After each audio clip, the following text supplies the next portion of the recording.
Hello, I thought I would share a couple of really quick points, kind of the top 3 things that people do in their marketing that could get in their way. First thing is, here at Source Power, we are really focused on strategy. What is the strategic platform? What's the overall big picture that we're trying to create? We're a very data-based organization, so what's the data that supports that that's the right strategy? And then how are we really going in the marketplace and executing it? So if you're just executing things one by one and they're not tied to a strategy, doesn't mean you're going to fail. It just means you could take longer to get where you're really trying to go, or you could end up in a completely different destination. And that can be a problem. So always start with a strategic platform up front before things end up in the marketplace. Kind of pitfall number 2, there's a lot of gimmick marketing going on right now. And gimmicks can be anything from trying to align your brand to another brand to a 2-for-1 offer. A number of different ways that gimmicks end up in the marketplace. The question is it really supporting your brand equity? How does the gimmick really tie to what your promise is, the benefit that your brand is delivering in the marketplace? In many cases, I see things that are very disconnected, and what that does is it dilutes the power of your brand over time.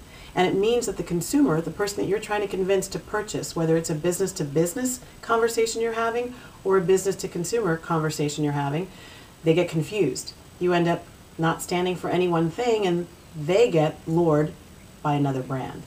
So be careful about gimmick marketing and make sure you have it tied to the strategic benefit that your brand is offering. And then I think the third thing is, who are you talking to?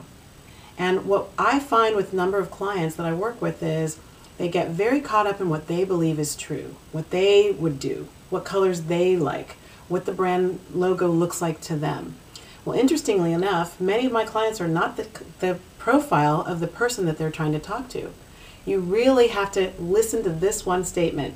It's not about you. That's one of the biggest things I talk to clients about. It's not about you. It's not about your team. It's about who you're trying to woo.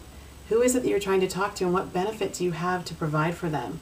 You should be knowing everything about them, not just the demographics like the age and the race and the gender and where they might live geographically, but get underneath those surface items and find out psychographically what it is that they're looking for. How do they want to feel when they're using your product, when they're using your service?